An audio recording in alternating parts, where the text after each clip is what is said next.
Aqui no seu Conexão Jovem, falando sobre burnout, dois profissionais aqui da saúde, trazendo aqui informações para você que se sente estressado, estafado, e hoje você vai conseguir achar o segredo para você desligar desse problema que tem afetado muitas pessoas. Eu vi uma pesquisa, não sei se é verdade, que até 2020, doenças relacionadas a problemas mentais seriam, a sua maioria entre as pessoas. Seria mais ou menos nessa linha? Na real, se fala da depressão como a terceira causa de morte no nível de todas as doenças para 2020. Na real, a gente já chegou 2 anos antes.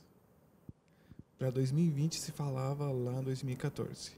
2018, a depressão já é a terceira causa de morte mais importante. Então, a gente se adiantou. A parte emocional tem atingido muito o ser humano. É por isso que é tão importante a gente entrar nesses assuntos. Mas sim, é complicado. É interessante ele falar que as coisas se adiantaram, principalmente porque a gente está falando de atividades em que a gente tem que ser multitarefa. A mãe, ela está cuidando da criança, mas ela está vendo, não sei, ela está cuidando da roupa, ela está vendo o animalzinho ali que está subindo não sei aonde. E a gente tem essa necessidade de fazer mais de uma atividade ao mesmo tempo. Isso tem acelerado o processo? Com certeza, porque o nosso corpo tem um mecanismo chamado homeostase. E a homeostase é algo tão importante que cada momento tem o seu momento, como diz. Ou seja, tem tempo para tudo. E pensando nisso, sabendo da importância dessa homeostase, a pessoa ela não tem limite, ela quer fazer um pouco aqui e acaba não fazendo nada bem feito e começa se enrolando, se atrapalhando, ou seja, esquece o momento básico da fisiologia que é equilíbrio. A palavra homeostase significa equilíbrio. Equilíbrio das pressões, dos metabolitos. Então, eu acho bem interessante isso, porque também tem a ver com o tempo que a gente usa para trabalhar e o tempo que a gente deixa de trabalhar. Ou se deixa, né? Porque tem pessoas que não conseguem deixar, né? Agora, o doutor Otávio falou uma palavra que é bem complicada, tem duas caras, né? Questão de equilíbrio. Como eu sei que eu estou em equilíbrio? Como eu sei que eu estou indo pelo caminho certo? Como eu posso começar a agir de uma forma intencional para tentar me livrar desse tipo de doenças que são, é claro, cada dia mais comuns, porque essa vida vai nos levando para lá também. Eu acho que é na ideia de treinar a mente. Como é que a gente pode fazer essa conversão, né? Mudar o ritmo? Tem vários exemplos, eu vou dar alguns, você ajuda com o resto. A capacidade de fechar a porta. Eu fechei a porta do trabalho, eu fechei a porta de casa, eu fechei a porta do meu horário de exercício, eu consigo sectorizar. Tá? Cada coisa tem o seu tempo, o que o Otávio estava falando. Cada coisa tem seu tempo e cada coisa é importante. Tá? Qual é o meu tempo de família? Qual é o meu tempo de exercício? Qual é o meu tempo de sentar para comer? Quando a gente está de plantão, não tem tempo para comer. Você come porque tem paciente lá batendo na tua porta porque precisa ser atendido. Então, quando eu estou sentado para comer em casa, eu estou fazendo isso? Ou eu estou no celular enquanto eu como, eu estou assistindo TV enquanto eu como? O que eu estou fazendo? Eu separo o tempo, eu faço o que eu estou fazendo? Ou eu estou fazendo isso enquanto eu faço outras coisas e nem isso eu curto? Então, na parte do trabalho, isso também é muito importante. Quando eu estou curtindo o trabalho, eu estou curtindo o que estou fazendo? Eu gosto do que eu faço? Ou eu faço para a hora passar? Eu faço porque, na real, estou juntando dinheiro para comprar um carro. Eu faço porque, na real, estou juntando dinheiro para pagar a escola dos meus filhos. Eu faço porque, na real, estou juntando dinheiro para poder fazer o que eu quero, que não é nada a ver com o que eu estou fazendo. Quando eu perco a vontade de fazer o que eu estou fazendo, eu não vejo sentido em fazer o que eu faço. E o burnout, o esgotamento, a capacidade de me queimar no que eu estou fazendo, acontece muito mais fácil. Muito mais fácil. Aí também entra a parte que ele gosta um pouquinho mais do exercício físico. Não, e eu acho que um exemplo bem claro para nós entendermos, imagina, a questão do limite, ou seja, imagina uma pessoa que ela tenha como quantidade de energia uma garrafa de 2 litros, e agora ela tem uma missão de encher mais 2 garrafas da mesma quantidade, ou seja, nunca ela vai conseguir. Essa é uma das maneiras que ela se queima, ela vai se deteriorando. Mas a outra forma talvez ela tenha uma mesma quantidade de 2 litros para encher, sendo que ela tem 2 litros. Mas só que fatores externos começam a fazer brecha nesse tanque dela e ela começa a perder energia e não consegue suprir a capacidade que, na teoria, ela teria capacidade de suprir. Por quê? Porque ela quer fazer tudo e, ao mesmo tempo, não consegue fazer nada, porque ela não consegue dar limite e acaba se colocar objetivos realistas. Sim. Agora, que atividades que a gente pode fazer para justamente treinar o nosso cérebro? Será que um hobby ajuda, uma rotina do exercício físico? O exercício físico é fio à terra. É a forma que eu descarrego, que eu tiro o acúmulo de tensão.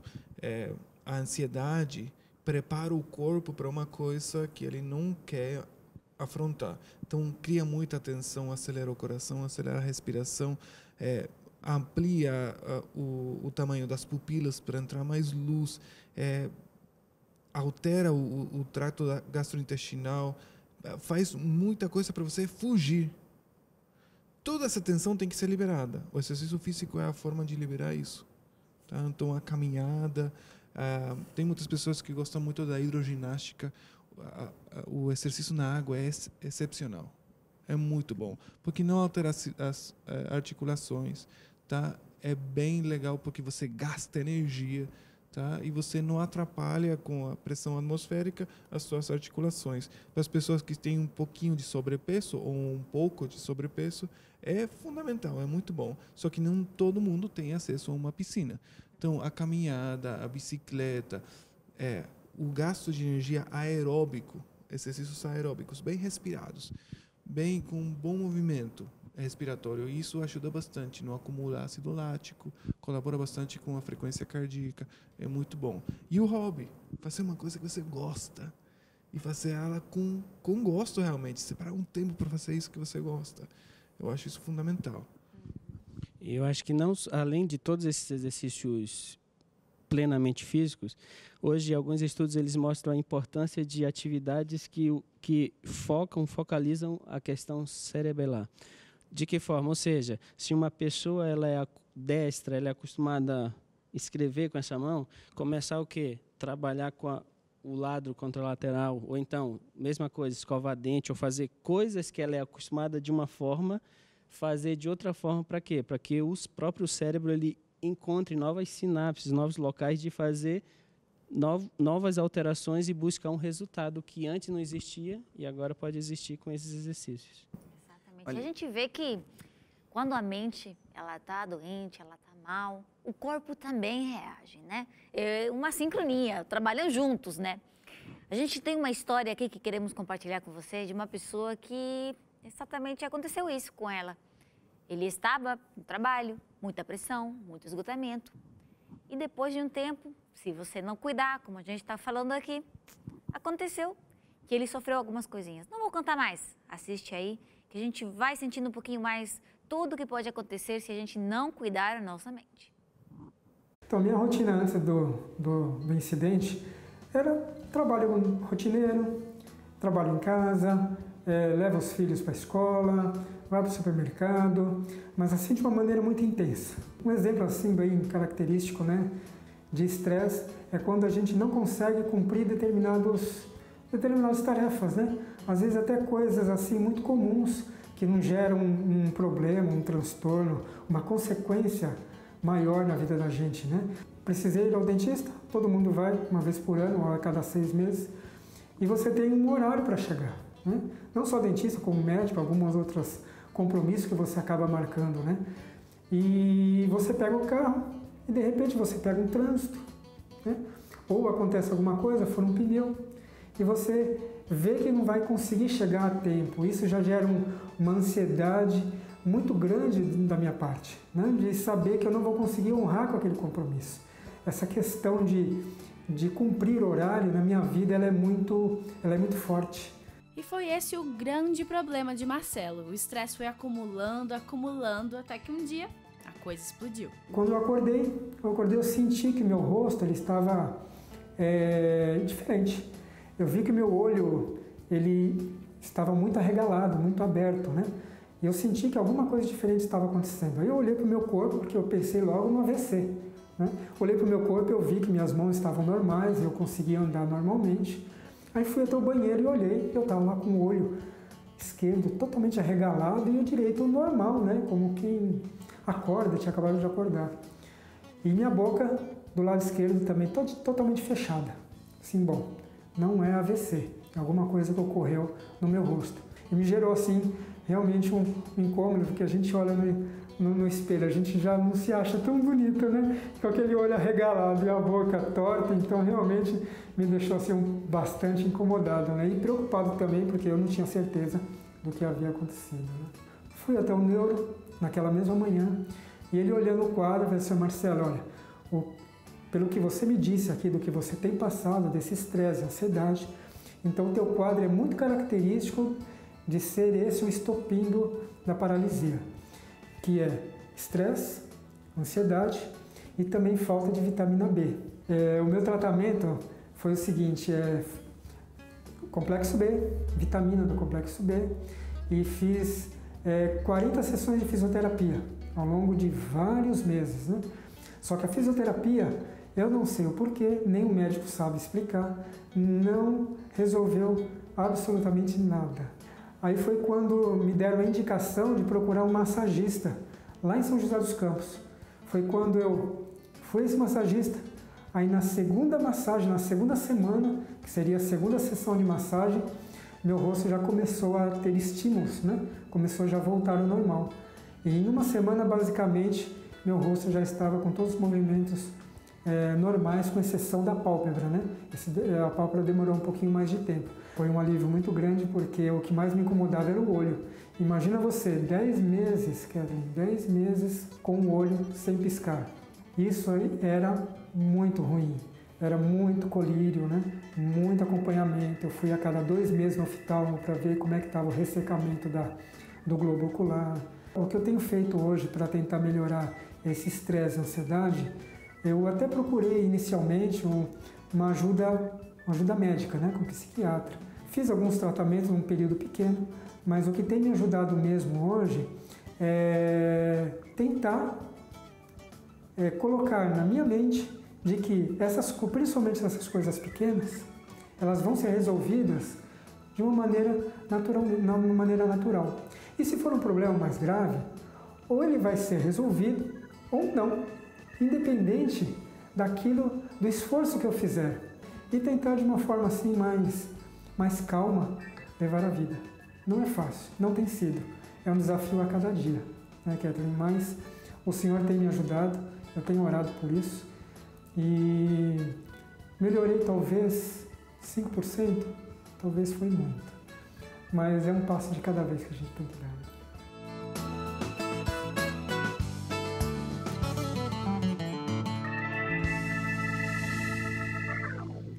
Mudar a vida, mudar os hábitos, mudar a forma na que enxergamos aquelas pequenas coisas ou grandes estresses da vida. O que vocês acharam dessa história do Marcelo? Eu gostei muito do que ele falou, como ele encarou o problema. A paralisia do nervo facial é uma questão muito frequente, muito corriqueira na parte de estresse. Mas o estresse pode fazer qualquer coisa. A gente tem um ditado na medicina que lúpus tudo pode, estresse também. É uma questão muito simples. Em Buenos Aires eu tinha uma paciente que ela aparecia com úlceras na pele, no corpo todo, só pelo fato de discutir com o filho.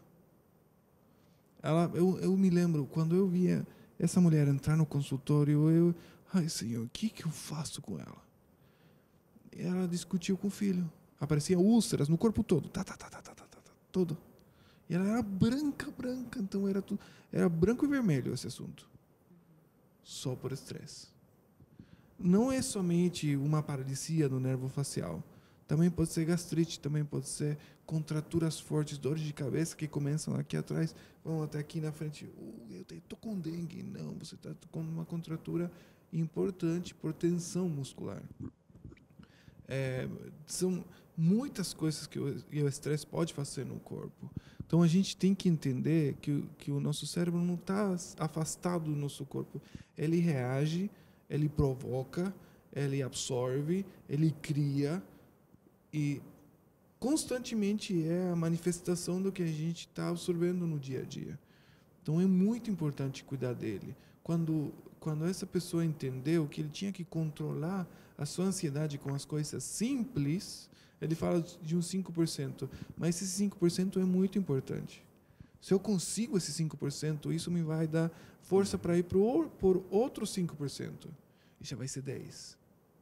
Então, isso vai crescendo. A minha atitude é o que muda o panorama.